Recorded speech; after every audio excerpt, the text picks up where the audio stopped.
Let's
No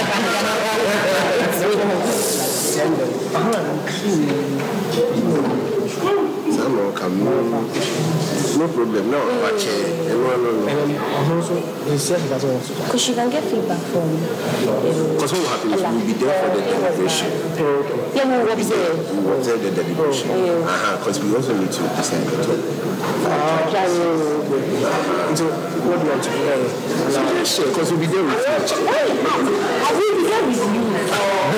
Okay, so you can go on the panel. No. Just. So, let's announce the break. Let's move. Then here.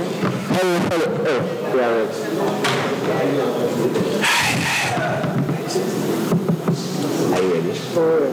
Okay. Yep. Now some mischief. Hello everyone. Welcome to Hogwarts 2024 finals. We are your cup. Are you sure? Go ask your mother. So, we have Bannerman, Zoe. Do you guys have anything to say to anyone? Okay, nothing. That's fine. But before we start, the microphones in front of you work. Please don't speak into the microphone when speakers are speaking, like someone just rudely did. That won't be nice of you, so please don't do that. Is it this microphone? Guys, please don't do that. So it's time to announce the breaking teams. As Hogwarts tradition demands, the teams will choose their position in the final depending on who broke first, second, third, and fourth. So announcing first, breaking with 29 points and a speaker points of 1602 is the team of Prosper Ametu and Isel Johnson. Congratulations. What's the team name? I'm not going to do that. I haven't watched Harry Potter. I can't do this before you guys laugh at me. So breaking second with 25 points, 1,611 speaker points. We have Calvin Marco and Umu Al-Hassan. Guys, there isn't enough energy in this room for a Hogwarts final. Okay, that's better. In third place, we have the team that finished with 24 points, 1,579. The team of Desmond Devlo and Ado Obe Opoku Ajimai. In fourth place, the final breaking team for the finals, we have the team that finished with 23 points, 1,581 speaker scores, the team of Franco and Bencho. However, plot twist. Guys, one of the teams have to pull out due to some personal reasons. And so we are going to have to bring the fifth breaking team into the final. So the team making the final is the team that finished with 21 points, 1,591 speaker score. Is the team all the way from Nigeria. We have Ayafa and Peace John Kalu. At this point, that means that the order for selection is the team of Prosper and Israel comes first, Calvin and Umu second, Benchok and Franco third, and Ayafa and Peace fourth. So we'd invite the first breaking team to come up and tell us the position that they want for the final. Make history. So after much consideration, we realized that people are usually scared to choose opening. As such, we also would not choose opening. So we'll be choosing closing opposition. Yeah. All right, so the team of Prosper and Azel are in closing opposition, what would Umu and Calvin choose? Umu and Calvin. Be bold. Opening is there. And that's what you did last year. Where's Umu and Calvin? Please get a microphone and tell us your choice. What do you like? Your choice. Hey. Absent. Hey. Works. This one works. Which? It works. Hi, everyone. Good afternoon. Good afternoon. So, Calvin and I have decided to go for opening opposition. I like that. I like that. This plot twist. All right. So, Franco and Benchok, your turn. Guys, there's a microphone with Ralph.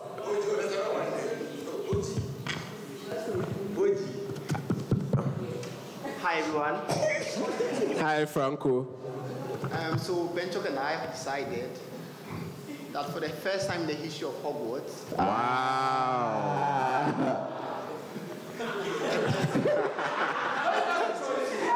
That is a third team is getting to choose closing government. Go Franco. All right, so that's closing government for Franco and Benchok. What that means is Ayafa and Peace are automatically opening government. At this point, I'll call Bannerman. Let them speak into the microphone.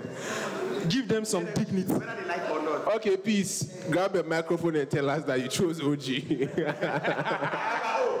Ayafa, do us the honors. What do you do? Can everyone hear me? Yes, we can hear you. As a beneficiary of the grace of God, we will be taking OG. Here. So Bannerman will be announcing the motion, and when the motion is announced, teams will be asked to leave to go and prep, and they will announce the judge allocation in a bit.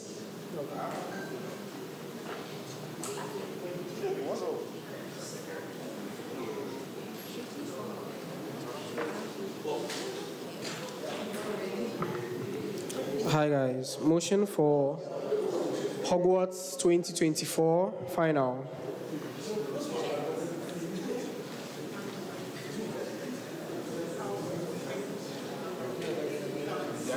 Yeah. Alright, info slide. Are you guys ready? Info slide.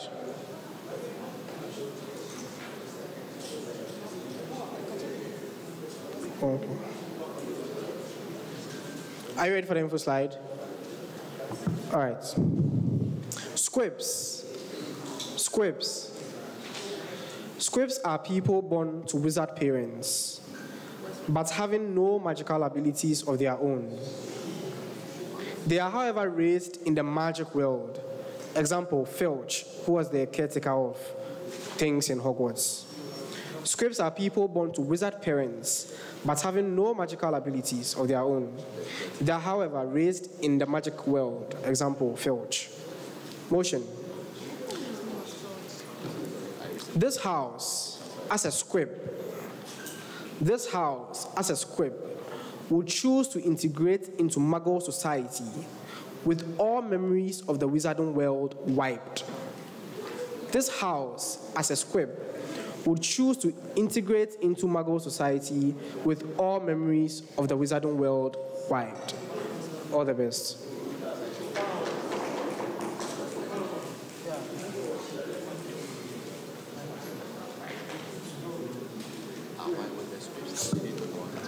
All right, guys. Prep time ends at.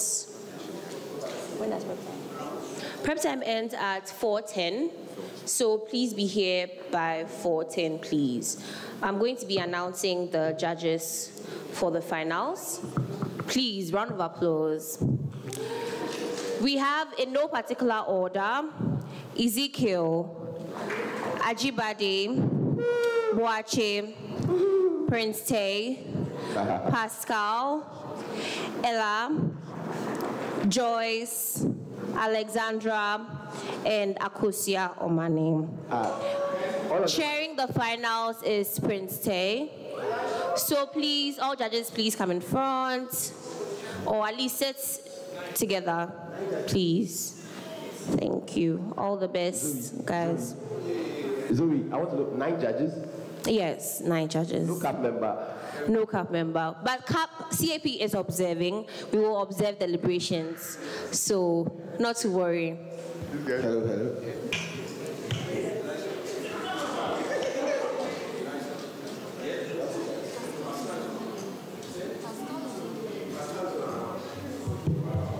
All right. So, we have a standby for the judges. All right, guys, information reaching me is that Pascal is not available. So replacing Pascal on the 9-member panel is Wilhelmina.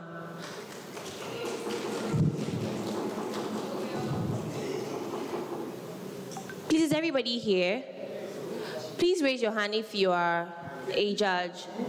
So I want to just do a quick count, please. 1, 2, 3. Okay, 1, 2, 3. 1, 2, 3, 4, 5. 1, 2, 3, 4.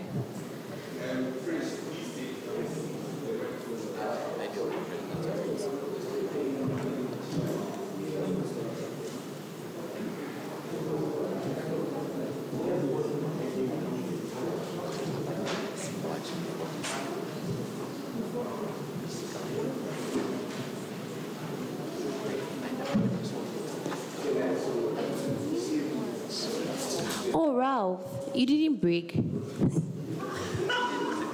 Did you ever make Hogwarts?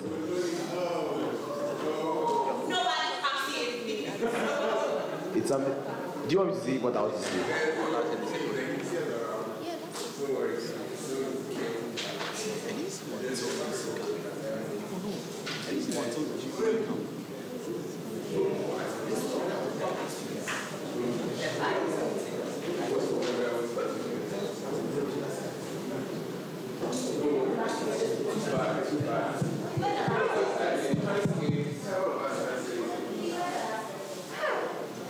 Ajibade, come and sit down now.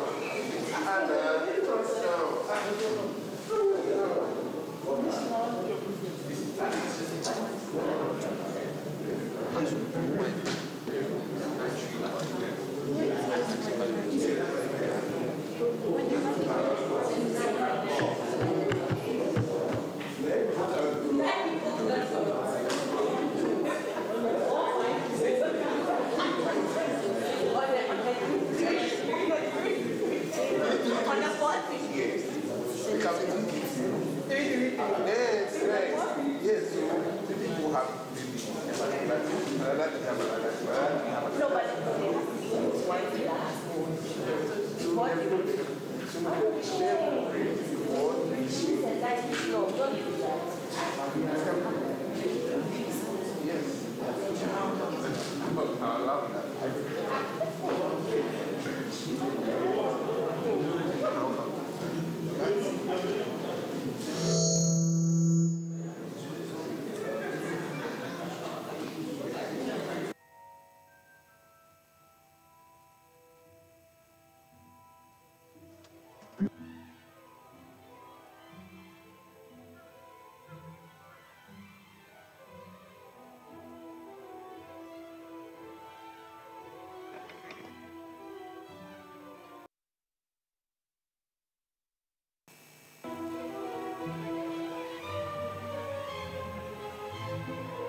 Hello,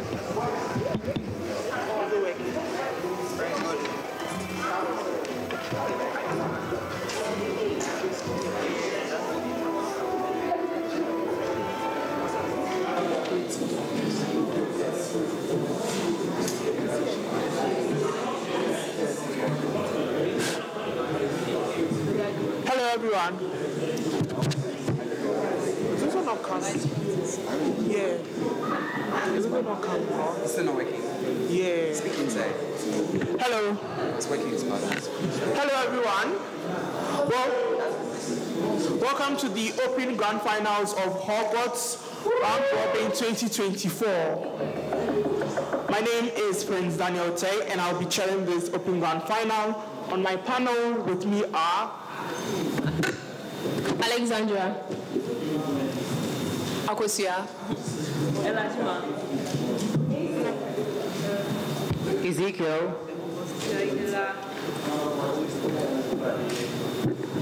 Thank you very much. The motion for the Grand Finals of Hogwarts 2024 reads, this House, as a SPIP, would choose to integrate into Muggle society with all memories of the wizarding world wiped. Let's welcome the Prime Minister to start the debate for us. Okay, here.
Okay. Hello. Can you hear me? Can you hear me? Okay, so hi everyone. Am I audible? Okay, so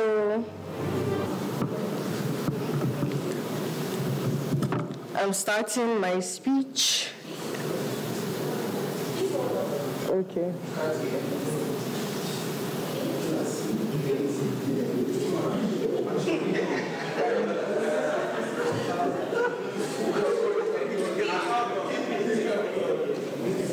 Okay.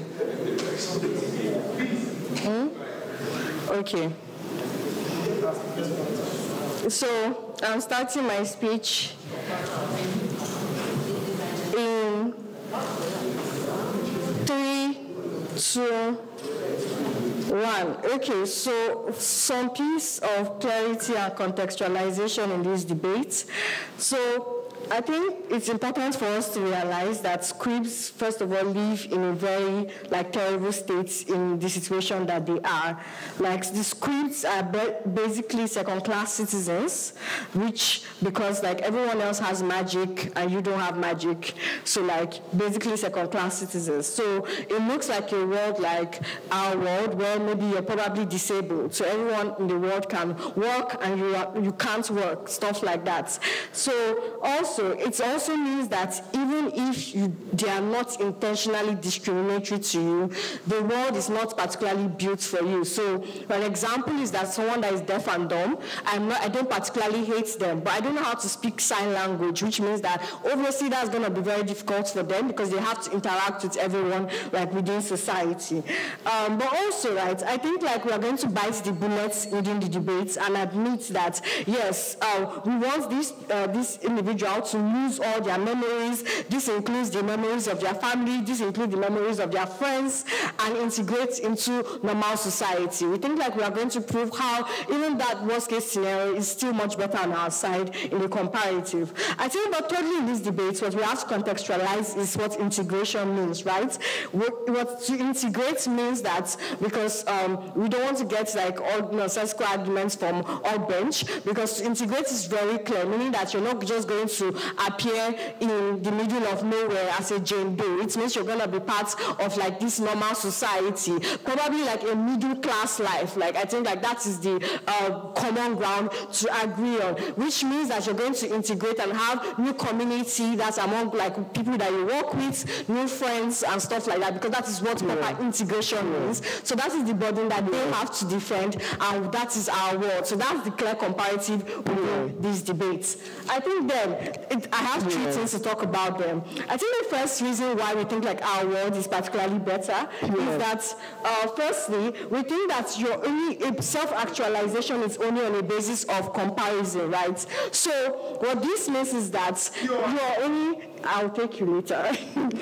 What this means is that you're only able to self-actualize when you know that you are not missing something, right? So if I live in a human world, for example, and I've never seen anybody do witchcraft or magic, so I don't think I'm missing something, therefore like my life is better. The reason why the schools are particularly terrible is that when they are within their tribe, they know that they are missing something. They don't have magic like everybody else, meaning that they continually compare themselves, therefore like leading to a lower quality of life, which means that ultimately you can never be happy as a squid. But also it means that like for example, even if you have money, even if like let's say you have the best parents, you're still going to know that you are missing something, because there's still going to be that level of comparison that a bunch of people, the majority of society are born with magic and you are not. We think that that's particularly important in this debate. The reason why then this context and this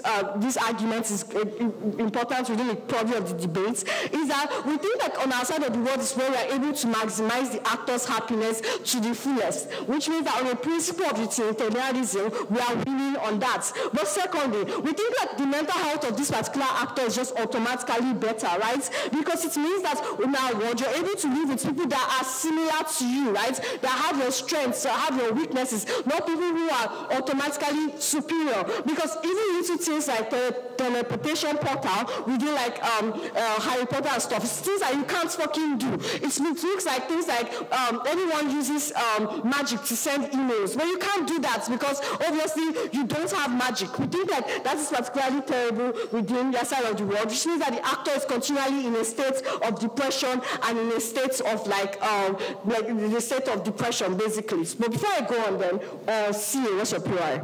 So it's a policy motion. It's a this house will integrate. How will you integrate them? You need to make it out. Okay, so I think like this is very simple, right? Because I've already talked about what integration is going to look like, which means that you're going to come into society and be given like some sort of like middle class living, which means that you're going to have like an average job, let's say a civil servant, and then you're going to have community of friends, community of people that you work with. That is what integration means, right? I think like a policy motion, we have fiat to say that this is possible. Like this is basic debating skills. I don't think I should be explaining this in the finals. But I think secondly, right, what then I have to talk about is how even in the worst case scenario of the fact that, you're leaving your parents and your family and friends, we think it's still better. Why? Because as a school, right, your parents are always embarrassed of you, are always like view you as an embarrassment, right? Because your parents look at you as inadequate. But even if the best case scenario, your parents love you, you still view yourself as inadequate because it means that you are missing something, right? Why is this bad then? It means that there's a continual pressure on the actor to come to try to prove themselves, to even like impress their parents because they know that they are missing something. So I have to make it up in other ways, which means that this person usually dies of pressure. That's the basic impact we're doing like these debates. We think like on the side of the world where you make a new community with people with similar strengths and weaknesses, it's not one that you're continually killed of like trying to make up for something you think you're missing. I think then lastly within the purview of the debate, what I'm going to talk about is that your life quality as a person automatically increases. This is like living in society right now. Being a screen is like living in society right now without any access to technology. So all of us have access to phones, laptops, but you as a screen, like if I'm comparing it to our world, you don't have access to all these things. It's just look at how inadequate you're going to continually be, and your life is going to continually be hard. It even means that little things like having fun is impossible for you, because you can't fucking get drunk on what magicians used to get drunk, because obviously their potions are ones that are made for people that have magic. Things like that, little things are even impossible for you to do, meaning that you are never going to happy and your life quality is always going to be reduced. We think like the simple analogy to make then is like, even in the best case scenario, the world was not built for you, right? The world was built for a bunch of people that have magic. This is an example of, let's say, black people living in America. So like the system was built for white people. So even when you have access to these things, it still means that you are locked out because it was never built for you into consideration. That is why we regret this world, integrate into normal society, proudly open government.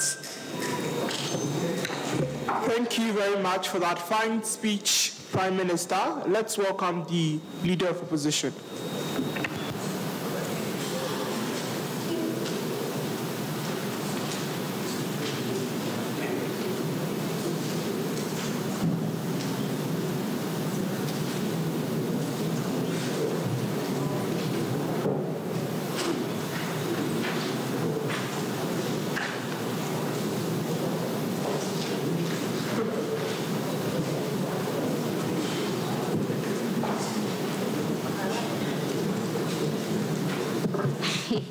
I'm using it to feel the pressure before I just figure out what's my teacher. Thank you. Okay, this is on. Hello? Oh, awesome. Okay, hi everyone. This is my first Hogwarts as a speaker, so...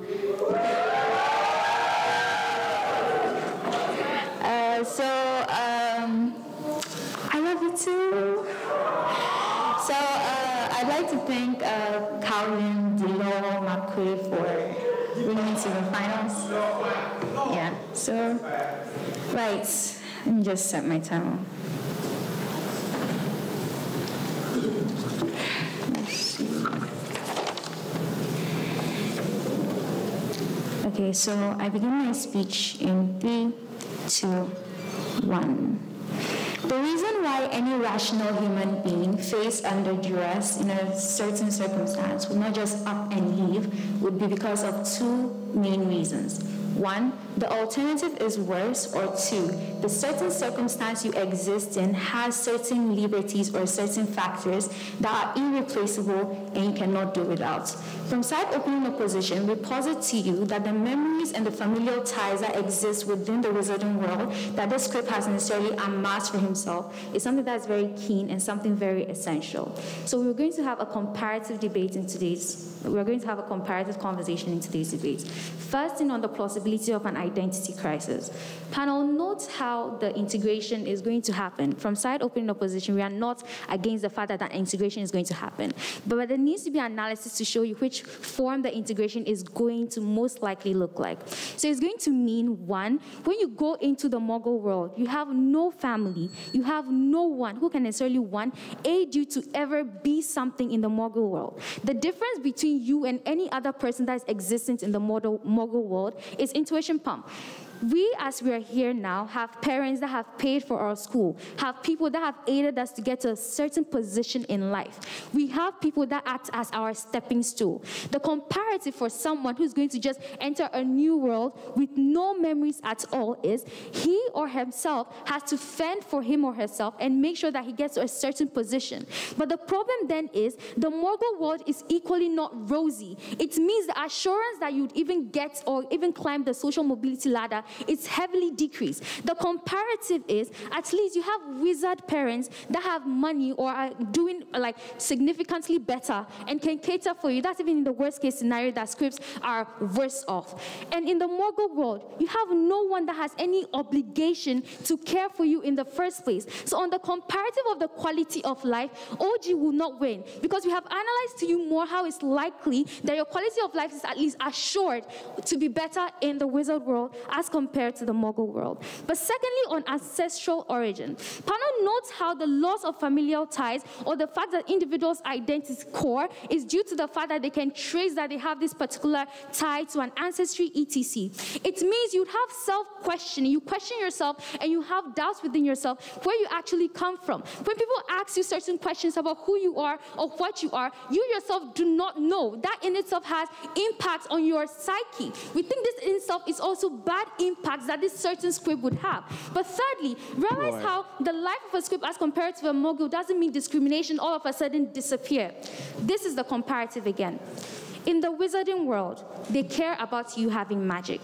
They only know you have magic when the circumstance demands it. So maybe in a scenario whereby you'd have to use your magic, that's when we know you do not have magic. In the Muggle world, there are so many superficial or honnête things that make people discriminate against you. Whether is it you're a female, you have a disability, you're black, or you have certain attributes that they do not like. We think on the numbers game. In the Muggle world, discrimination is more likely and even going to be more exponential because there are more honnête reasons why you'd be discriminated against. At least comparative in the wizard world, they are simply because you do not have magic, and even that one is more circumstantial and more like in circumstances whereby you'd have to use the magic before people would know you're a script. We think again on discrimination, the Muggle world is not the better alternative. But another thing, and this is to engage OG on their case about how, this is to engage OG on their case about how, one, the scripts will never be happy because they always compare themselves. Panel, realize how this is symmetric. Note, even right now as we're here, some people can juggle, some people can give stellar speeches, some people can give average speeches. Your sense of self-determination, of self-actualization or happiness sometimes can come from varied forms. It doesn't necessarily have to be one way. But even if we take it at their best case scenario, that magic is accreted to wealth or accreted to status in the wizardry world, not every single poor person is unhappy. They have various means in which they can acquire happiness. Whether it is the friends that you have in the wizarding world, whether it's the job that you have in the wizarding world. Filch has a job. Whether it's all these things that you do in the wizarding world. All these things can be other sources of happiness for you. There's no monolithic way in which you acquire happiness. Maybe at the end of the day, sometimes you feel like there's a gap in you that you do not have magic. But we think the other varied means in which you can acquire happiness are things that can at best supplement this gap to a reasonable extent. The alternative is worse off. Another thing to note, panel, is that your parents will not love you. No, motherly instincts. When mothers push out a baby, the first thing they want to see is the baby, regardless of their vagina flipping, bleeding. We think this in itself are things that, because of the dopamine, and it's scientific, all these things are ties that they form that are instincts in them from evolution. But even if your parents do not love you, we think the fact that they were the ones who raised you, it means then they would have a certain tie to you, a kind of care to you, because you guys have gone through certain circumstances together. Adaptative loving is something that exists. So the whole notion about your parents will not love you, they'll be disappointed in you, is something that would not occur. Panel, at the end of today's debate, note that before you opt out into a world that is unknown, there must be weighing of the possibilities. Is the possibility of the Muggle world comparatively better than the wizard world? Side opening opposition says no. Realize how, one, the integration in itself, and I'm going to do more analysis on the integration in itself, how the isolatory life will make you so dependent. The rat race in the Muggle world. Realize how there are other people in the Muggle world who are equally fending for themselves. The difference now is that you are on your own and you have to fend for yourself as it is. Note, panel, again, that at the clash of today's debate, as an actor debate, you as a script, Do you then buy into a world that is uncertain and has so many different factors that you're not used to, or so many factors that are even more superficial and more honest and could lead you to even more tragic life? Or do you buy into a world whereby at least you have a support system, whereby you have different individuals that can at least care for you when you feel like you've been discriminated in one way or the other? We vote for a world whereby the squid prioritizes himself and stay where it is safe. The mobile world is a facade. It is not the best. We are living in it. The world is not perfect in itself. At least as a squib, he has a more assured form of utility when he stays in the wizarding world. We're proud to oppose.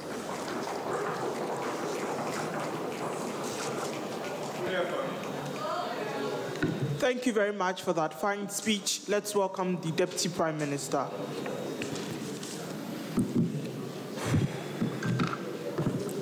So can everyone hear me? Yeah, I'm guessing I'm audible. I can hear myself. So first off, I would like to dedicate this speech to God, because it's only by His grace we are here, and specifically it's only by His grace I'm here. But second of all, I would like to dedicate this speech to Dovlo and Papa. It's only because they fell sick that I was here. Last year they didn't make it, but this year they were phenomenal and they ought to be here. So if I win, they are the real champions. Yeah. So let me just set my timer and take off, yeah? I will be starting in 3, 2, 1. Panel, our case is simple. Paradise turns to hell when you're the only mortal in it. Let me just put it very clearly. There is an obscene power imbalance that exists between muggles and mortals, between magicians and mortals. They can do fuck all to you and you have no ability to fight back. The ability for them to modify and transform your experiences strips you of all agency, demeans any self-actualization that you possibly get, and by virtue of that, ruins your existence. This is the case, and it's very simple. But first off, on rebuttal. So there's this weird thing I think Ghanaian debaters have started doing, where they know that all of you have not read the WDC manual, so they try to redefine it. We have fiat. Fiat means that we can assume that certain things can happen. So when they say integrate into the world, you don't land like Jane Doe or Kyle XY, a naked person in a body bag, and you're crawling and trying to find a home. We think first and foremost, let's mechanize this if that's what they want. You drink an obliviate potion, you lose your memories. They impact you new memories with skills that you flip from somewhere else. There is an entire connection of a ministry of magic that is dedicated to helping squibs already integrating status quo, dedicated to helping muggles that have horrible experiences already integrating in status quo. You use that model and you get integrated. But we're going to even be very fucked up in today's debate, because Prosper looks very cute today, and I'm going to try and make his life easy. We're going to bite the bullet and explain that even if you fall from the sky, yeah, and that's how you get into this world, yeah, we still think it's better. And what we're going to start off with proving this is power imbalance, right? And let me explain this, right? Is the ability for anybody to feel happy is dependent on experiences, right? And how well you experience these things and why you are so confirmed or sure of these experiences. All utility mechanisms flow from the perception of the experience. Why is this crucial, right? Because it's not just about the perception of the experience, but you also, from that perception, need to believe that your perception of that experience is truly and genuinely your own, right? So when you perceive or feel that your perception of that experience is something that is coerced or shaped through trauma or shaped through exploitation or memory manipulation or anything else, your ability to be happy from that process is absolutely fucked, yeah? And this is where it becomes very crucial to understand in today's debate. Because the moment you are a squib in a magical world, you have zero agency. There's the first level in which you lose your agency. The first level in which you lose your agency is simple. Is that because everybody there has access to significantly more power and more violence than you, then automatically, anything they tell you, there is a soft coercive power that you coincide and do what they say. What that means is, as a human being, you've lost your agency in that world. Because even a 5-year-old that can wave a wand is more powerful than you. Even if they just cast a random ass spell, they will blast you to pieces. Yeah? So you've lost your agency. Understand that this also segues into your ability to also lose things like your general human safety. At the point in time where a random 5-year-old in this world can kill you, you're probably not very safe. At the point in time where their own medical processes probably don't work for you, you probably don't have access to decent Medicare too, right? But let's assume you can go into the Muggle world to buy medicine. Why probably would you fail? 2 reasons. You're absolutely fuck-ass poor. You don't have any value to add to these people, so they're not paying you fuck all money. So you're a broke nigga. What that means is simple. All the forms of discrimination that they mention exist on their world, right? The kind of things that happen when you are in non-march, right? Still exist in that world. They still discriminate against poor people too. And guess what? Being poor is very obvious. They can tell when your Nikes are fake, when your cloak is from like second-hand joints, yeah? So they are still going to discriminate against you. It happens irregardless. But the thing that needs to be understood here is simple, right? Is that I've already proven that your life is in danger and your agency is gone. I'm going to now segue into the second form of agency that is lost. Because memory control spells are as simple as an obliviate. Your ability to even perceive your own experiences as your own is fucked. Because you can never truly be assured that the memories that you have are the memories that you possess. Understand, I would consider this is non-comparative in both worlds, right? That even in status quo, social media fucks with your memory, right? But the difference is this, right? Is that you are not available, us as normal human beings don't have access to the knowledge that our memories or our perceptions of these things are implicitly biased. In this world, you have access to the knowledge that those memories and those perceptions are biased. What that means is every time you experience happiness, every time you look upon a fond memory, you have a slight tinge of doubt that asks you, is this memory legitimately mine? Is this thought process genuinely mine? Is this belief mine? And with that, it diminishes every chance of happiness that you have. Every happy experience that you have is diminished by the fear that it's not really yours. We think that is very dangerous and ruins all chances of happiness in this debate. Yeah? What's the difference between a muggle death and a squib death?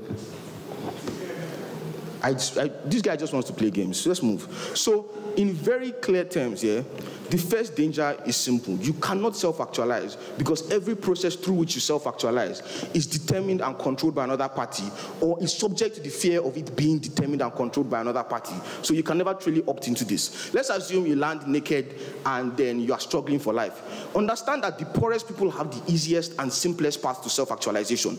Simply just getting a pair of pants from being naked makes you happy.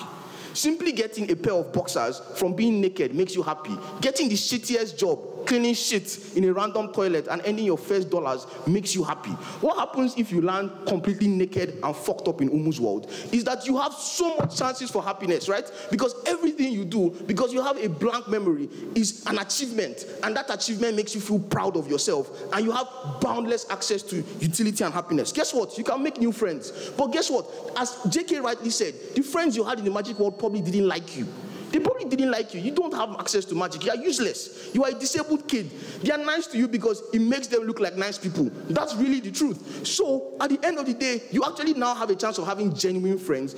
At the very least, there is equal power parity between these friendships. So you don't feel insecure when you are within these people. You do not question the legitimacy of those friendships. We think that itself is just comparatively better in contrast to this team.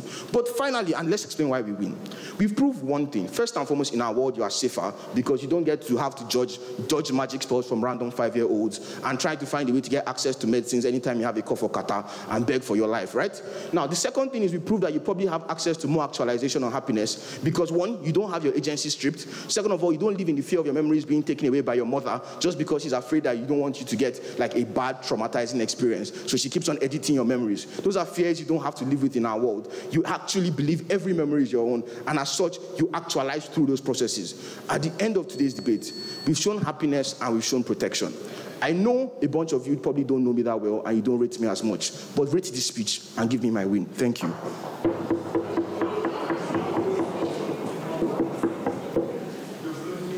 Thank you very much for that fine speech. Let's welcome the Deputy Leader of Opposition.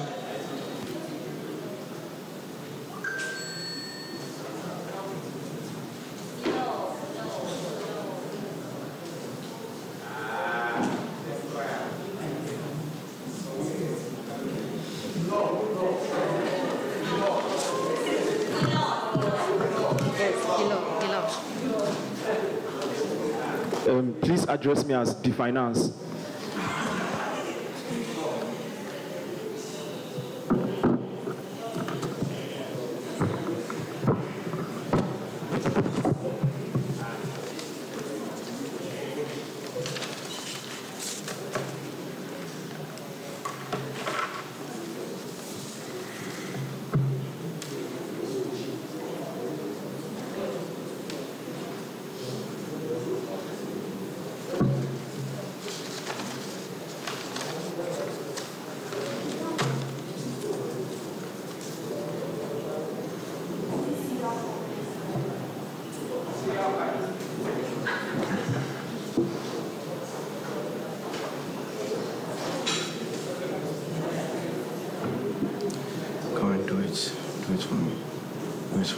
Just a second, please. Sorry.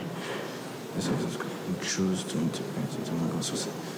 This house as a scribe will choose to integrate into Mago society with all members of the Wizarding world. All right.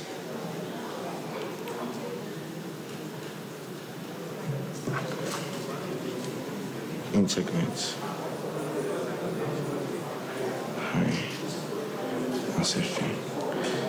All right. Sorry for taking some time. All right, I'm ready. Throughout the 7 books in the Harry Potter series, one of the biggest sources of Harry Potter's discomfort, his anguish, his mental depression, is a lack of a true connection between himself and his parents, James and Lily Potter.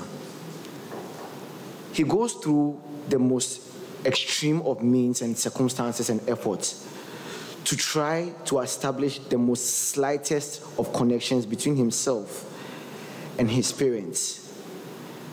Fortunately for him, even though they predeceased him, people like Albus Dumbledore, Sirius Black, Rubeus Hagrid, Hermione, Ron, Mr. Weasley, are all people that help him to gain a closer picture of what his ancestry was.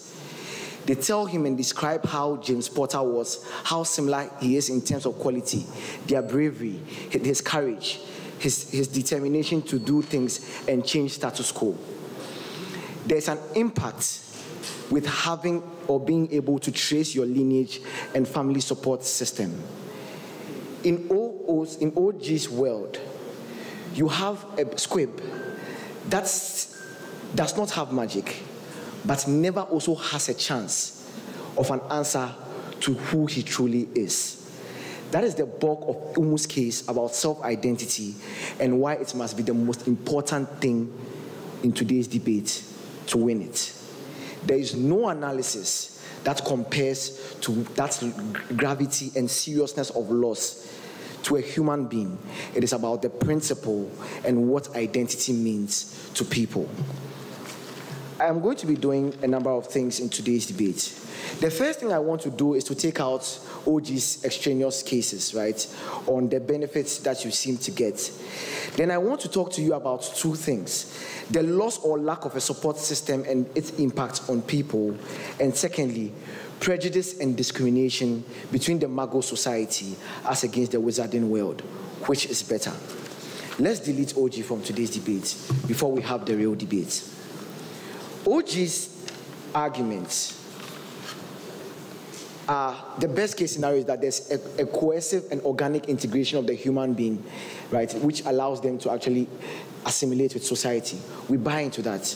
We still consider that the harms that come with picking someone out of a system where they have built familial bonds and moving them to start a life where they are not even assured of the best quality of life is something that is not worthy of the risk. There's an overwhelming burden on this government to show why status quo should not be maintained. Arguments like, oh, poverty is awash on both sides, cannot win a government's bench today's debate. They must show an additional incentive or a delta for why we should break that status quo. What do they say? 1, traumatic experiences, a loss of agency. But people are more traumatic in terms of their script society, which is why they need to live. We think that people like Hagrid and Filch, who are examples of people without magic ability, have created familial bonds with Harry, with Ron, and Hermione in a way that reduces that kind of trauma that they feel day to day, right? There's a sort of benefit that they get that helps them to actually cater for the trauma that they feel like in the interactions that they deal with in the magic world every day. The comparative is that in your world, you move someone into a space where they don't have a support system to deal with trauma that we are certain they will have, because discrimination is not free in the Mago society. You are not free from it. It means on a balance, right, our world dealing with traumatic experiences and a loss of agency is better because of the support system that you still have if you decide as a script to live in that system. 2, they say, your life is useless because of mortal danger. We think that in the Society of Magic, there are institutions like the Ministry of Magic, Aurors, that serve as police people. There's literally a minister called called Cornelius Fudge, which enforces laws that mean that you cannot just bully someone or kill someone or obliviate someone because you don't buy into the fact that they deserve some form of agency or they deserve some form of respect. That harm doesn't exist. Third thing, poverty is a base of discrimination. We are telling you that Lucius Malfoy is one of the richest persons in the Harry Potter story, but Albus Dumbledore is more respected. He's not as wealthy. Poverty is not the sine qua non for discrimination as much as it is in today's world. Magic is, we are saying we are better with it. Now onto the extensions. The 4 impacts we have already given you is 1, a loss of self-identity. 2, a loss of familial bonds, which creates anguish and depression. 3, a loss of ancestry for your children. And 4, discrimination in both worlds, which is what I would now like to talk about. So now 1, discrimination on both worlds. Prejudice and discrimination, which is the most important thing in today's debates, right? 1, the wizarding world is becoming more inclusive, which is my first argument under this, which means the necessity or the incentive to move as a script to the other side reduces on these sides, this bench, and they need to prove more. Why is it more inclusive?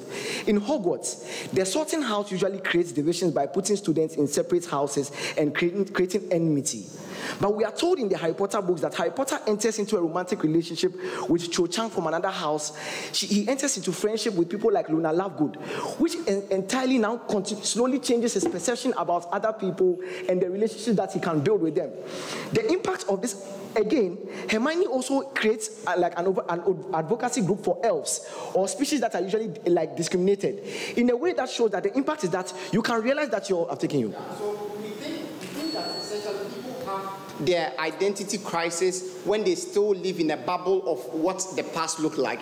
This is a fresh start. Foster children live with their foster parents and grow with new identities, etc. I've gotten you. It's a fresh start with an almost certain lingering question.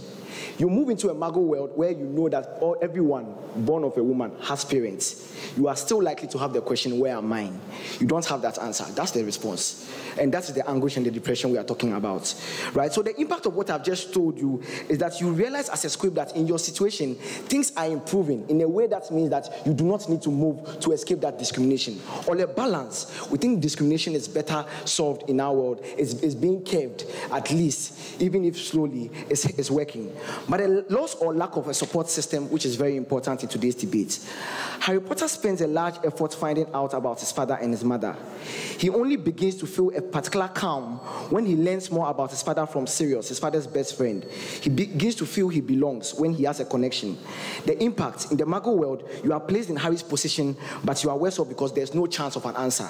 In our world, you don't lose these bonds that shape your life and make things bearable. The best case from them is you form new bonds. The best case from them is that it takes longer to even form those bonds, and you have no memory. There's no ancestry. You are lost in a world where identity is important. You never truly have a proudly opening position. Thank you very much for that fine speech. Let's welcome the Member of Government to open the closing half for us.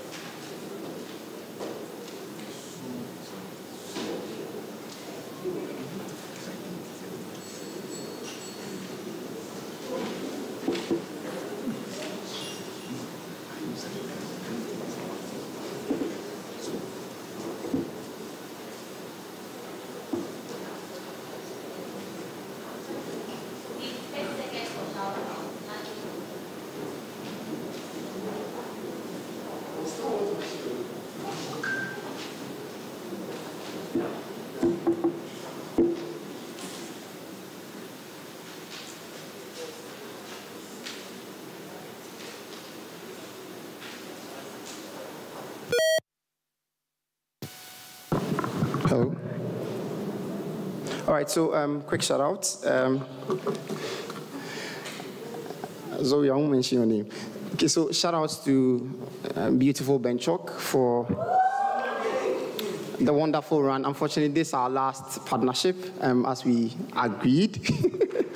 But it's been a wonderful run with her for 3 wonderful tournaments, and it will be a good time to retire. Yeah. After EU. All right, so, yeah. So starting my speech in X, Y, Z, there is a context that needs to be clear. Let's understand, what do humans or any individual want? 4 things essentially. 1, every individual wants to maximize their interest in self-actualization. 2, every human wants safety, good health, and constant survival. 3, every human thrives for long life with prosperity, etc., etc. I asked Benchok for a Bible verse, she didn't give me, but fine. 4, every human wants recognition devoid of any form of tokenism that gives them sympathy that they probably would not even want in any way. But lastly, every human wants the possibility of at least having some social mobility within society. Why this characterization? Because in the bulk of my debate, I'll be comparative. And in my comparative, I'll show you how, in our world, these things are things that someone like Scrip and Filch would want, to the very extent I'm able to show you that their world doesn't give these people these things, self-identity, identity crisis, whatever. We win today's debates. Let's then characterize what the magical world is essentially like and why do we think the option of joining the Muggles is the best alternative.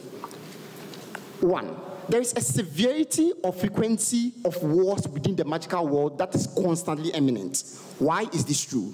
Because the magical world is hugely characterized by constant fighting of good against evil. Why is this true? Because there's a constant fight with the people on the good side of Albus Dumbledore and people from the side of Voldemort. There's a constant fight that's imminent because that's what Harry Potter is essentially about. This is not avoidable in any form. What then does it mean? It means that there is a constant fight of survival for even people who are magicians or have the wizardry powers. What does this mean to scripts like Filch? It means that for somebody like Filch, you constantly need to fight for your life, even though you are born by wizard parents, you do not have wizardry powers. Why is that a problem? Because for somebody like Voldemort, when he was attacking within the movie, he didn't care whether scripts had powers or not. He still saw them as threats because at least for their parents, or 2, for their constant integration with wizards. So they were also under attack. Why is this a problem? Because even though you do not have the power, you are assumed as a threat in that regard. Why is the comparative on our side better? Because a new integration to a world, and probably their response is that, oh, even if you're a human, you are still within threat anyway. Why is the threat in our world better? Because that's a threat of nature. In our world, there's only one threat. As a human being, you have the human threat. In their world, there are double threats. You as a human living there, but 2, the constant characterization I've already shown you. In our world, at least you suffer what everybody suffers as a normal person. In their world, you suffer for things you do not once subscribe to, but 2, you do not have opt-out of in any way, right? And you can't do anything around it. So Filch was under constant threat anyway. We think that our alternative is the better alternative in that regard. Let's then have a discussion about how this is a threat to their survival, and in principle, it's bad. Because we think that for the characterization I gave you for what people want to, as a script, what would I want to do? I would not care about the wonderful memories OO tells me about, because my survival is paramount to everything. So if you understood the 5 characterizations I gave you about what individuals want, then you know that as an actor, I would want to choose a world where the threat is less eminent, right? In that world, because there are less possibilities of those things happening. But 2, I at least have ways of coping as every other human, because every other human also treats things like accidents. There are ways we can mitigate them. In their world, as an actor, I wouldn't still want to stay and say I am going to live with the wonderful memories, because it's still a problem. I cannot deal with it. I need to be subject to certain wizards or have a difficulty of choosing which side I'm supposed to be. And that's why Filch in Harry Potter was constantly under those threats. At least least even Hogwarts, which was the safest haven, still had children being killed or whatever. So even wizards were constantly under those threats. I don't think that as an actor, I would still want to be within this threat when there's an alternative to go and restart and I have to lose some wizardry memory. That cannot save me in this severity. I think the second principle is that the power or the supposed power that others have or that surrounds me is as useless as anything if it cannot help me within my most important survival state, which is a threat to my living as a humanity and for the four things I talked to you about. Relax. Then let's discuss on discrimination and why we think that our world is better, even if there's going to be some sort of discrimination in any way. Because we think, one, in our world, we have a clean start. What does it mean? It means that you can relate to anybody any way you want it, right? It means that the worst that can happen is that, you're a new person who is coming. The context of foster children that I gave is one that says that you don't know your past. You have been given a new start. So you can always socialize with these people from the onset, and then you do not have anything to hold you back. In their world, what is the best thing? Tokenistic sympathy. Oh, you are the person without wizardry powers, right? So you can clean the place and all. We think those things are anti-self-fulfillment and self-actualization as an individual. That's why feminists at some point don't want doors to be open to them. Because what do those things do? They give you a realization of your vulnerability, a realization of your minority state. We think that in our world, you don't have that realization because you can have a social mobility without being antagonized in any way. Closing, sorry, quick. So the thing about your number of threats, the thing about there are countries flying a lot of missiles, but that means yeah. It's true. What you need to weigh that argument on is on the scale of possibility. In the magical world, it is eminent, good against evil. It can never be taken out. In our world, those things are things that are unlikely to happen anyway. But two, there are easier coping mechanisms as a human. We can develop ways to be able to solve those things. In their world, we don't have any alternative because we don't even know. We need to be subjected and follow to be able to be protected by other people. Yeah, that's the comparative anyway, right? So then I was discussing the idea of discrimination. That leads me to the next thing about identity crisis. They say that you're going to have an identity crisis as to where you do not know where to belong in our world. That's untrue, because it's in their world that you constantly have that. Because of the things that you constantly see that people are doing. So you talk about the aspirational doers, talk about your inability to be stuck in your psychological box and not be able to focus on bettering yourself. In our world, there's no identity crisis because all that is wiped away and you're able to constantly fight for yourself and be better. Social mobility, one of the characterizations I discussed to you are better in our world. These are things that you need to weigh. I was clear-cut comparative with the debate, and you need to understand that it's clear that our world is way better, no matter the harms that can come from this side. Proud closing governments. Thank you very much for that fine speech. Let's welcome the member of opposition.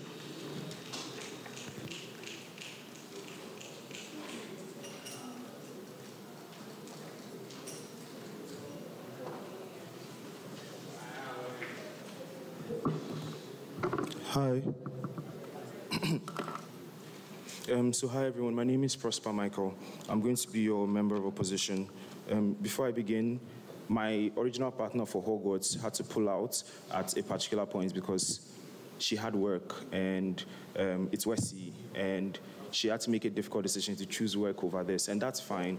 But I got to partner easier by pure chance. But it's been a wonderful ride, and I'm glad I got to do it nonetheless. So, yeah. Last year, I dedicated my speech to my then girlfriend. It don't cast. Last.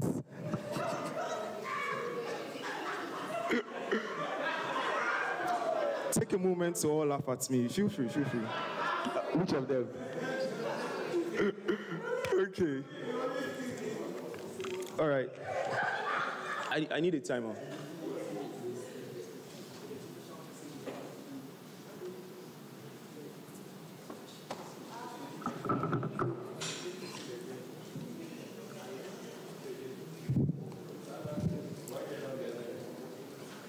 I have never been more sure that I would win from closing opposition in a debate than today.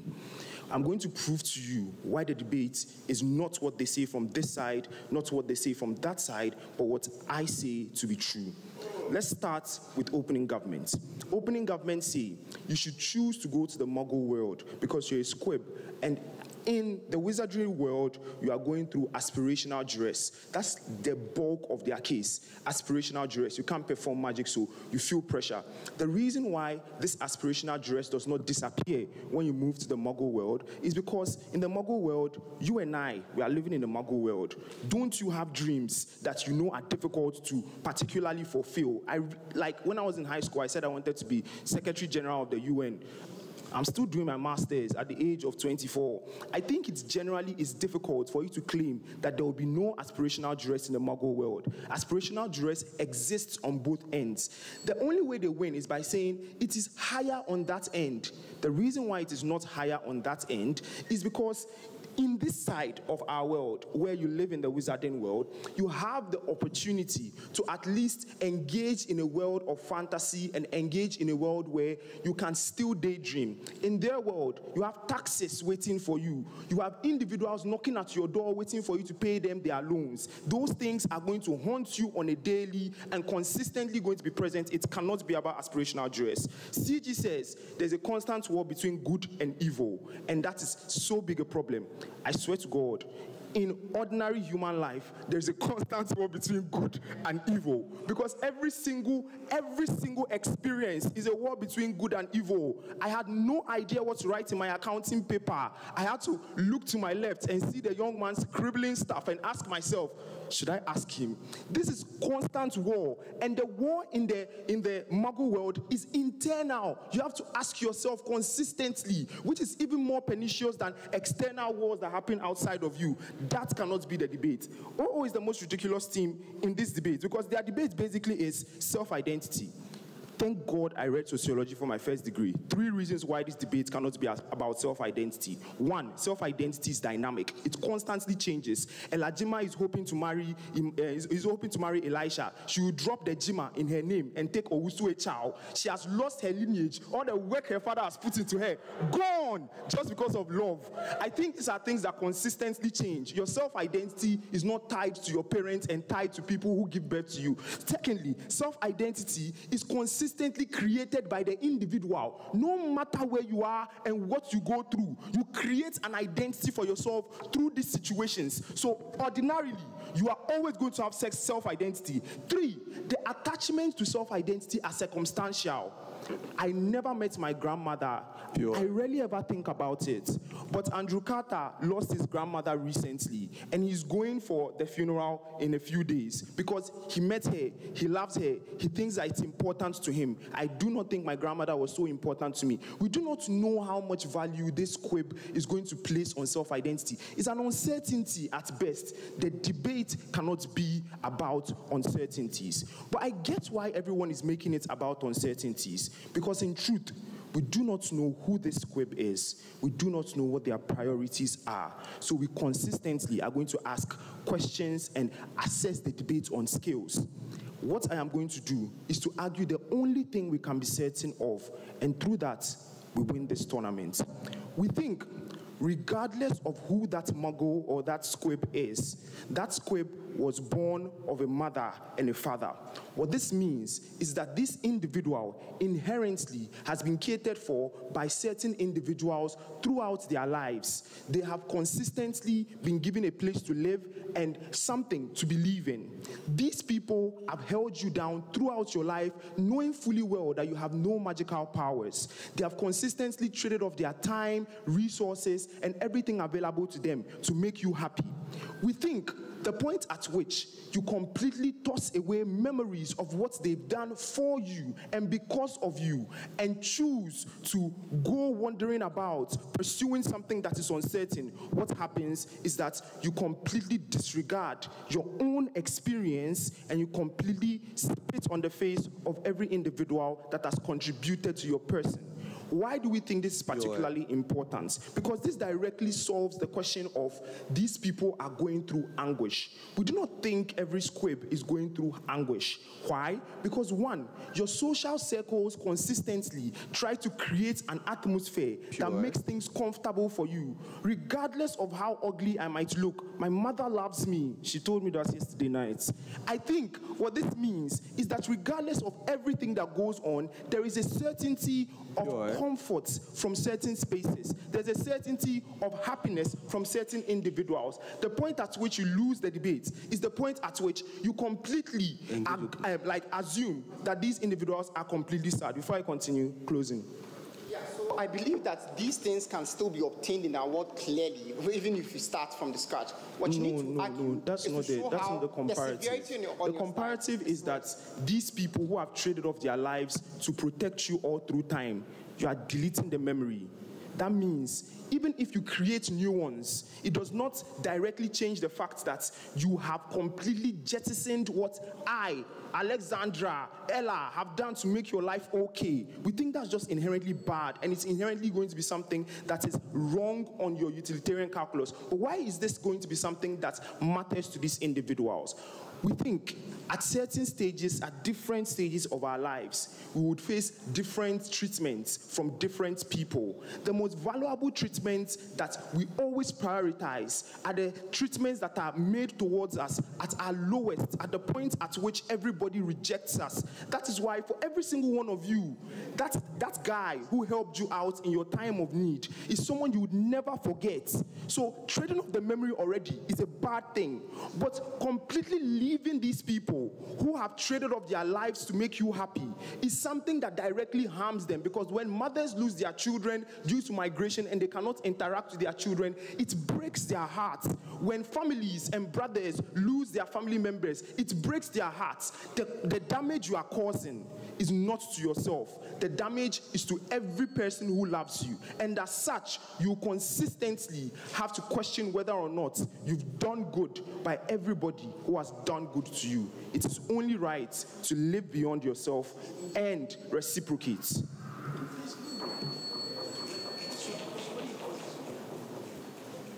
Thank you very much for that fine speech. Let's welcome the government whip to finish up for the side of government.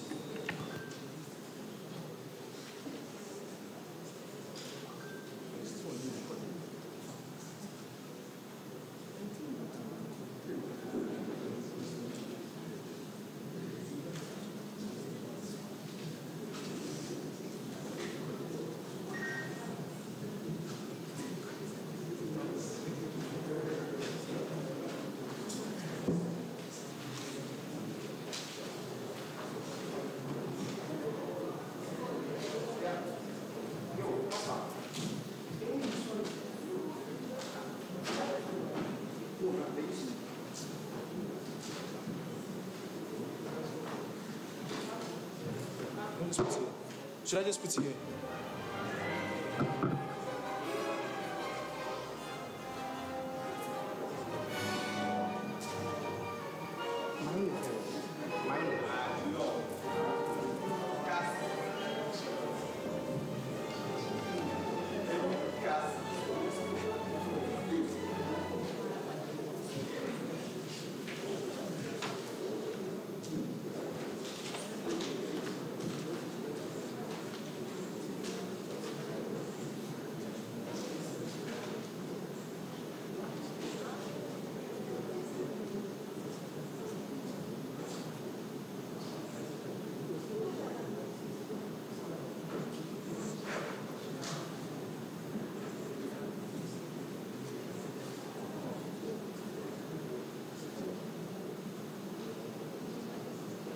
Okay. Wait, I'm doing shout-out face, so don't stop my time.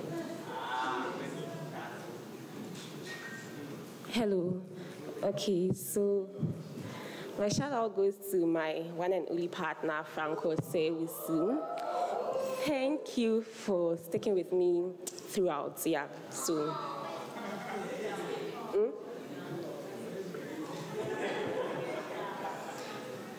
Okay, so I'm starting my speech now. Panel, Closing opposition does not have a case. Why? Because they say they are against self-identity, basically, and they bash their opening for it. But what extension do you get? It's inherently the identity that you've created through the experiences that you had. So when Prosper Michael comes and says that, oh, his world is going to be perfect, we thought it was going to be something new, nuance. But in all honesty, it's the same thing. But even if you guys bought it as a new extension, we'll still show you why it doesn't work, right? So now, let's take them. So he says that, people have taken care of you, and the efforts that they've put into it is one that he feels that is bad, because that particular experience is one that he feels like, in principle, you should not clean. But this is what he's failing to see, like how the debate has grown, right? Listen, so you're living in a world where, as OG characterized, well, you can't climb the social ladder, your life is terrible. We have characterized to use the dangers of living within the magical world. And you say, in principle, you should have memories because some people have helped you. Why are they out? One, he says his world is he doesn't want a world of uncertainties. His world is the one full of uncertainties. Why? First, it is an assumption that your parents really, who are the parents who give birth to you, are actually going to take care of you. Why? Since we've characterized the kind of world they stay in, where automatically the magical people see themselves as superior to you, your parents are less likely to see you and love you in that particular way, because already you are probably a disgrace to them. Why is this very important?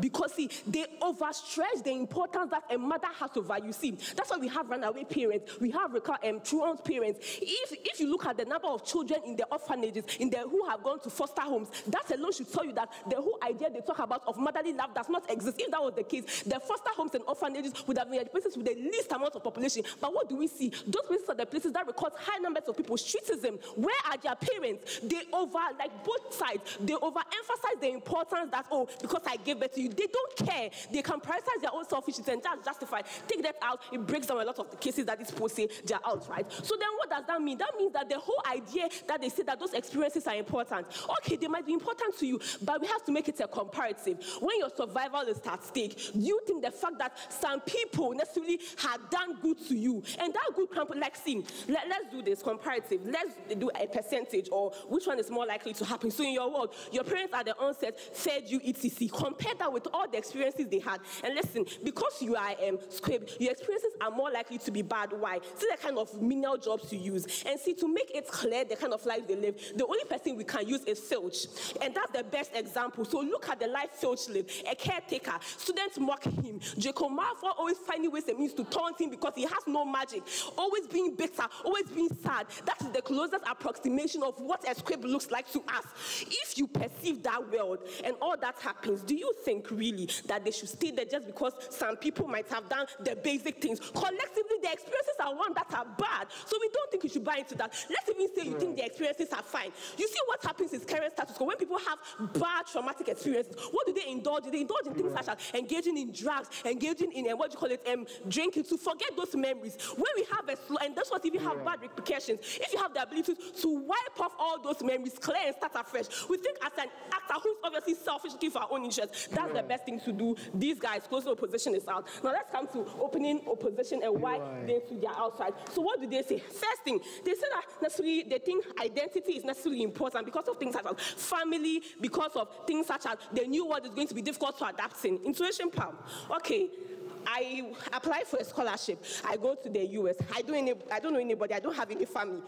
Does it mean that my life will be useless? No. Because of things such as making social ties, ability to survive, the instinct to be able to do well, you're able to create new ties in completely new environments. What that actually means is that the whole idea that they say is that, oh, because it's a new world, you can't exist, is flawed. But Francois already added to the fact that you might more likely go to foster homes often and you create new memories. We think those things are one that are important. And see, your memories only matter depending on how good they are and whether you want to prioritize them. We've shown you that the likelihood of those memories being bad is worse off. We think comparatively, our world is better, right? Next thing, in the Muggle world, the ability to climb up the social ladder is better. Because in your world, see, you are not regarded as anything. Or they say there are laws to prevent people from hurting you. Those laws exist for the magical creatures. Who are you? You are not even part of us. You are not a magical creature. Why do we care about you? It means that the laws that Calvin says exist to protect them won't protect them. Because imagine Draco Malfoy hurts a Muggle or hurts you who is a scribe. No law is coming against you because you are not even part of the people they recognize recognized as just citizens to even care for you in the first place,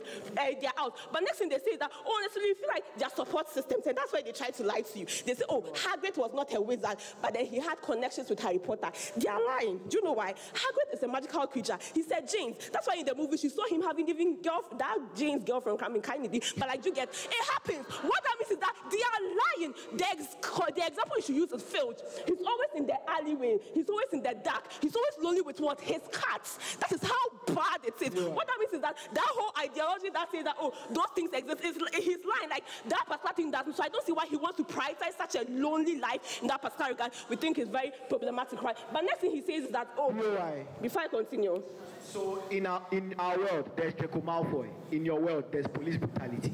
But unlike our closing, right, our arguments do not respect or rely on moral obligations. It relies on an interest of the squib.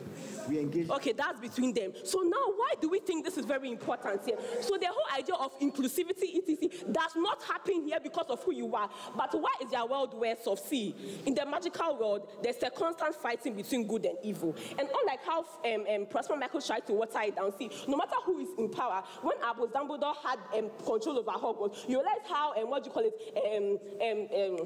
Voldemort always tries to take over. It means there's a constant war. No matter who is in power, it is never stable. That's why there's constant warring. This means it's not the normal kind of fight you have between good and evil intrinsically. Even if that is it, we think it's better because you can make a choice and that goes on. In our world, we are hopeless. We don't have magic. Even if people we love have magic, they will prioritize themselves first over us. So we are left alone with no help. That is why the principle of survival precedes all. Survival precedes all. If you can't survive as a human being, all the benefits that they say they want to get for them will not exist. And that is why closing government is the most relevant thing in today's debate. We are winning these debates, right? So now, what again do they say? They say, honestly, they feel like, as a whole totality, family, etc., all those things. In your deliberation, do you know why we win? Team survival. Because if there's a bomb right now, Ella, you can't go back to Elisha. If there's a bomb right now, Prince Ted, you can't go and have your council meeting. The existence of your life is the most important thing ever. Very proud to be from closing government.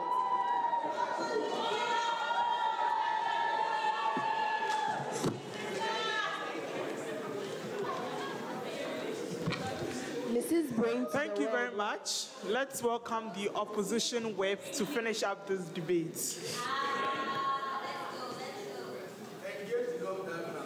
It's not by force.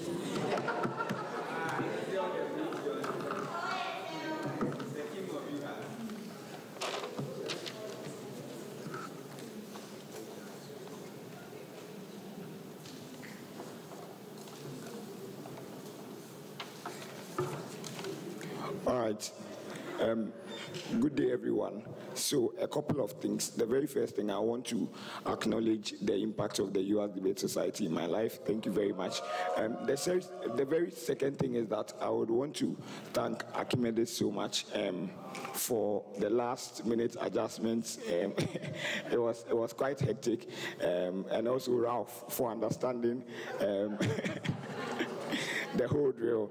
And to everyone that has contributed to my growth, Kelvin Delali, who constantly bombards me with a lot of matter. Thank you very much for shaping who I have become. So, starting my speech in 3, 2, okay, so don't use the microphone for the POI. Just raise your hand. Probably ridiculously, I'm not going to take you because I need to clarify that a lot of bullshit that has happened during the debate. All right. So, starting my speech in 3, 2, 1. None of you is dumb on this panel. Don't buy the gymnastics that comes from this bench. In an ACTA motion, the manual states that a team can prove 2 things. 1, incentive for the actor to act, and 2, an overarching moral responsibility for the actor to act. Prosper takes that burden to prove that 2 things. If I'm able to clarify to you, it means we win on the scale of impact that happens within this round. And that's why closing opposition is going to win. But secondly, which is much more very, very important within the round, within the debate exists on comparison. comparatives. These guys just trivialize the extent of sophisticated analysis you get on our side and bring it to their very damn level to engage. And I'm going to show you why these guys can never win. The very first thing, let me clarify Prosper's extension. Notice that for people, the actions that they take is shaped by their decision-making calculus. How is the decision-making calculus shaped? It is shaped by biases that are internalized. Those biases mostly comes from interactions, responsibilities that we think we value within society.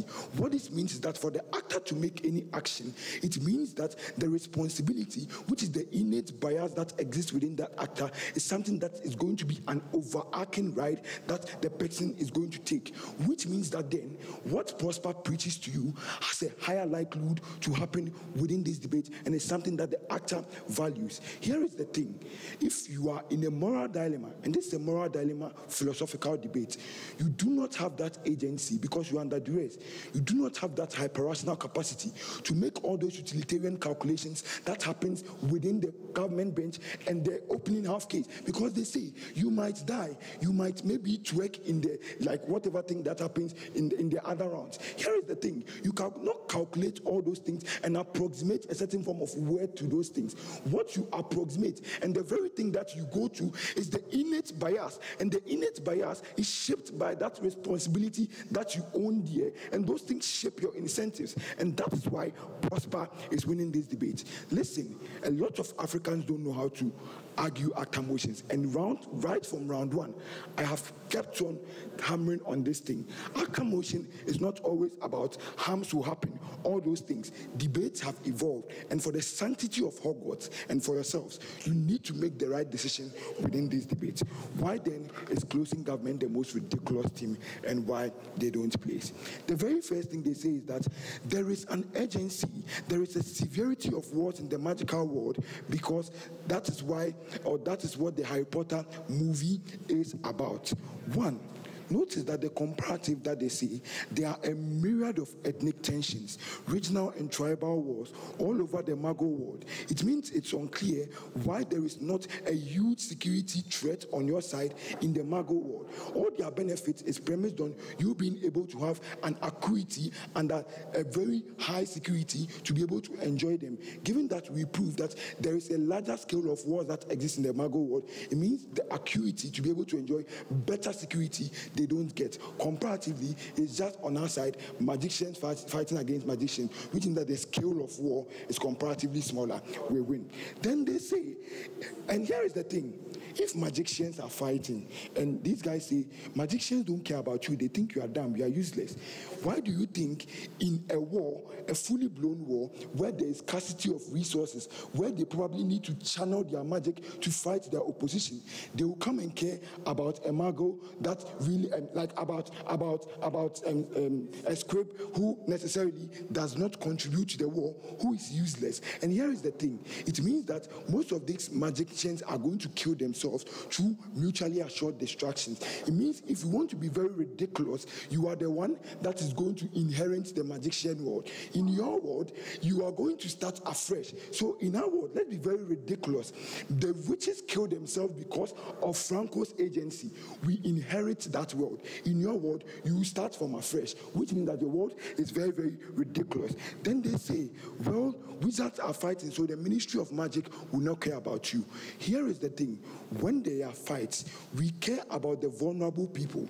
Because you are in the magic world and you don't have magic, the Ministry of Magic thinks that you are ableist, and that's why we care about disabled people within all those stuff. And that's why even in the Russian-Ukraine war and all those stuff, you care about minorities and all those stuff, because you don't want crimes, war crimes and all those things to happen against them. It means the Ministry of Magic will most likely give you an overarching protection within these wars, which means that that agency of, well, there is an agency, you need to move. All those things that they claim necessarily does not happen on their side. Closing government is out. I show you why they don't get any sensible, like, social mobility on their side. The very last thing they say is that your parents do not care about you in your magical world. Here is the thing. If they don't care about you, they could have used their magic to terminate you. The fact that they have still kept you, which means that there's a certain form of care and a certain form of responsibility that exists, right? But secondly, they say foster homes are bad.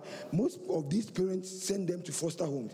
You are literally leaving your original home into another world. That in of itself is you going to a foster home. So if foster homes are bad, you are saying this person should also go into a foster home, which means that comparatively there is no logical sense within their case, and that's why closing government is out. Opening government, they have just one case: aspirational duress. One. Oh, Ayafa, keep quiet. I will engage you. So they have one simplistic case, aspirational duress, and then they say most of these things there's going to be depression because you see other people doing it. Here is the thing: they never prove why most of these people are going to be jealous of magic, given that they also have capacity to do other things that are going to be appreciated. So even if I am a cleaner and I get paid, probably I still feel good, and that's why cleaners in status quo still feel happy. So they never claim how they are going to get any form of whatever within that instance. But secondly, we prove that it's not only one script that exists. There are lots of scripts that also exist, which means that you're able to form social interactions which decrease the aspirational duress. Why do we win this debate? And this is why you need to buy our case as compared to opening. We win on scale. Why? Because Prosper shows you why most of this actor is going to care about all the interactions, about all the things, and there's a huge moral responsibility. Why is this important? Because responsibility is proximate dependent, responsibility is nature dependent, which means that you owe a huge responsibility towards people that you know. What this means that given that we know our parents and we know the people within those instances, we are able to value all those things. Don't buy that gymnastics that come from these people. At best, we prove the moral responsibility and the incentive when we show that moral responsibility shapes incentives. Here, here. Thank you all for this wonderful debate. The panel will now go into deliberate. Thank you.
Yeah.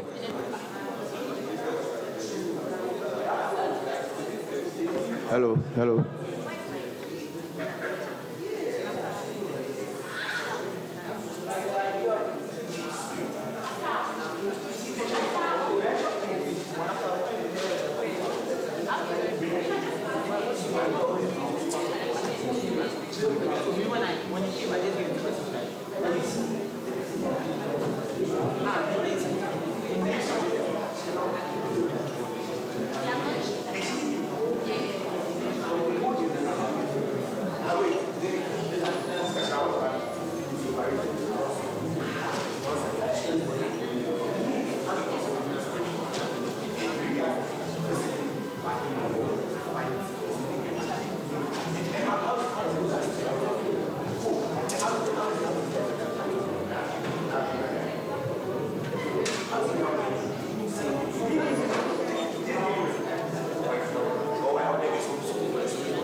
Until you finally met.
a call. But I don't agree.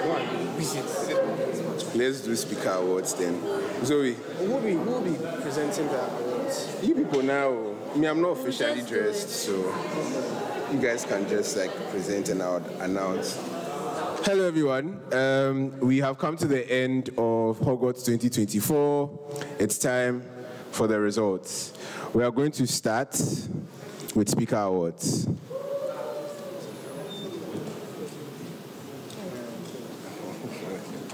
So with the speaker awards, during the presentation of awards, we have one of Ghana's best speakers, Bannerman. Guys, a round of applause for Bannerman. Respect your elders. Okay, so from the team Severus Snape, with an average of 78.80, we have Desmond Dovlo.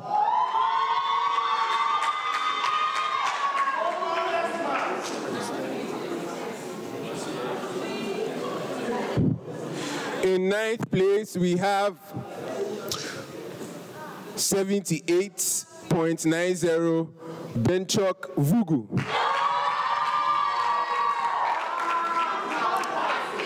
We have a tie for seventh. Oh, sorry.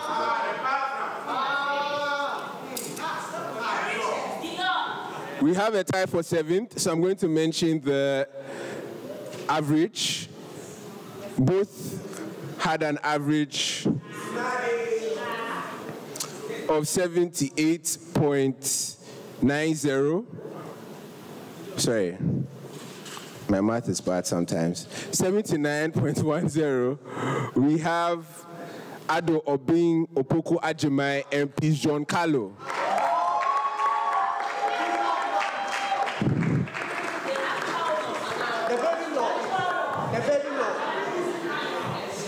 I heard Joanna will be very happy.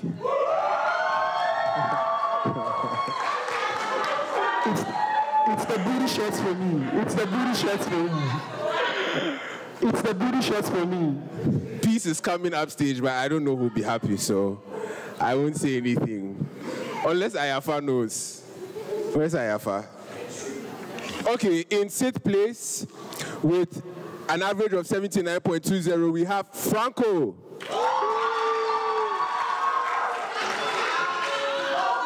Obama.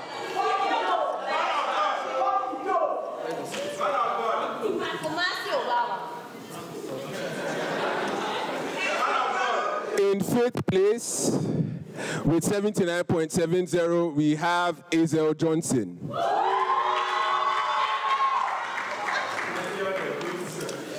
In fourth place,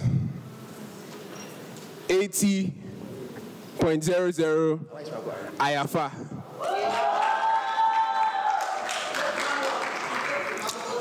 I hear someone is rejoicing in Uganda.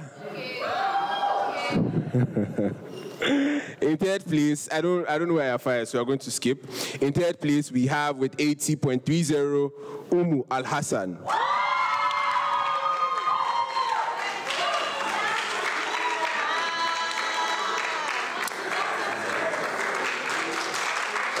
Now to the top two.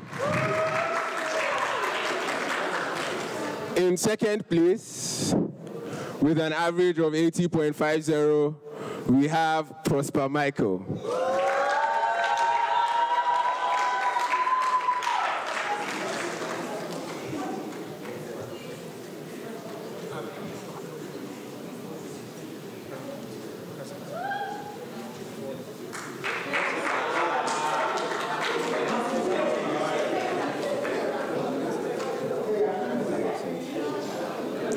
Okay, the best speaker for Hogwarts 2024, drum roll please. With a totals, with an average of 80.80, we have Kelvin Makwe. The name is Calvin, sorry guys. Okay, we have Calvin Makwe. And now we are going to move on to the Judge Awards.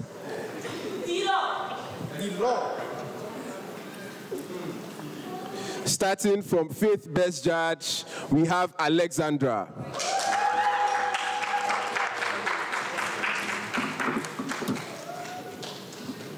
Do this one here.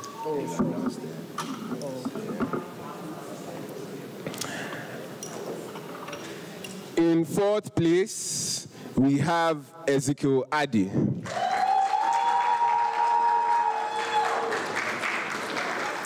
In 3rd place, we have Ajibade.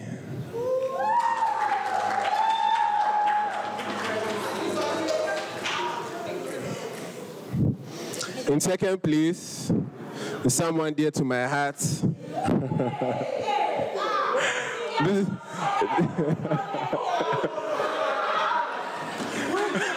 At this point, I'm just going to stop. We don't have enough time. Do you remember last year? Anyway, we have Emmanuel Ajima as the 2nd best judge. Please pronounce her name. We'll add it. You can do the pronunciation yourself. We have Mrs. Elajima Achao. Sorry. Zoe must have our marriage certificate in her bedroom. I don't know what that's about. Ooh. Wow, Brad. Ladies and gentlemen, the best judge, best adjudicator for Hogwarts 2024, with a round of applause, Prince Tay.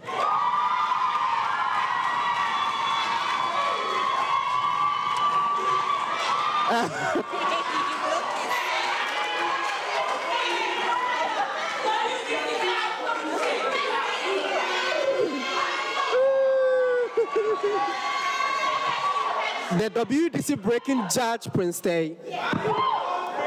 Very important. Okay, so we are going to announce. Hello, everyone. We're about to announce the winners. So, Bannerman will do us the honors. But before that, I think Ocom has a few words. So we are welcoming the president of KDS, Desmond Dovlo.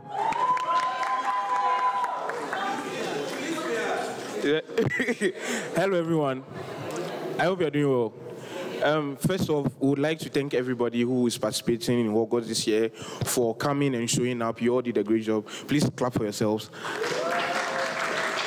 And then we want to thank our motions com. They said very interesting motions, which were very well debated throughout the rounds. Thank you to them, of course. And shout out to Prosper, by the way. And shout out to our CAP guys. I've never organized, I organized Hogwarts last year anyway. Yeah, but I've never organized a tournament as smooth as Hogwarts this year before. And it would have not been possible if not for the hardworking CAP that are standing by our side. They are one of the best CAPs ever you would work with. I recommend them for anything, anywhere. Guys, please, clap for them, please. And then thank you to the KDS executives and then to the convener who is not here. He's buying water. Avoga Martin. Yeah. Thank you, Martin. And Michelle, if you are seeing this, thank you too. Michelle, I know you are seeing this. And then, guys, last but not least, thank you, everyone, once again. Thank you to God. Next Hogwarts, probably I won't be here, but please pay on time. Yeah, we pay us. Guys, we had a Benz that we could have bought very fast if payments came in quick, but we now have to settle for easy shoes because of that. So thank you guys, and hopefully see you next year. Bye-bye.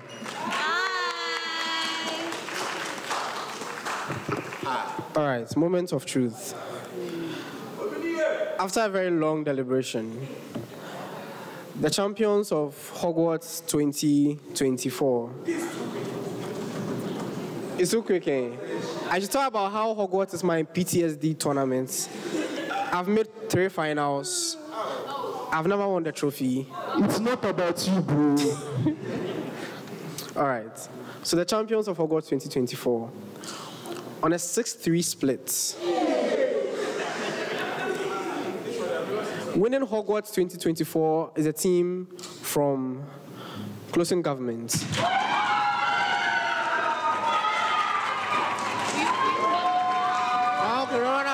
They're too excited. Let them calm down. And guys, it is important to note. It is important to note that the split was between closing government and opening opposition. So copium. All right. All right. Congratulations. Congratulations. Guys, who want to give? You've not given. Yeah. Guys, I don't know.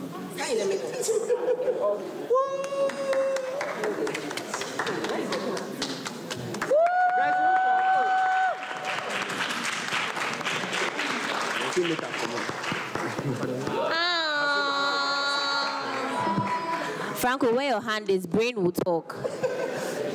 Yeah, last words. I'm sure Elisha has something to say, but before I do, I'll just like to acknowledge that this is the first Hogwarts with 3 females in finals, so that was very monumental, especially for me, so congratulations, guys. Secondly, the rounds were very good. I really appreciate that everybody gave their all.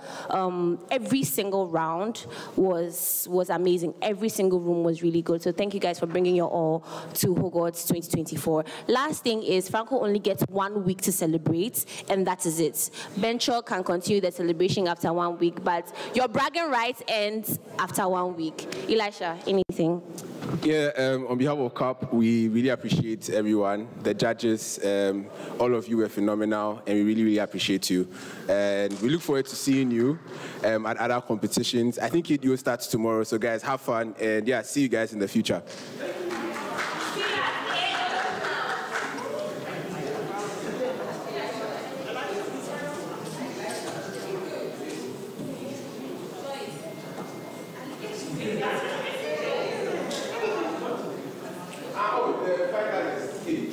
Final panel.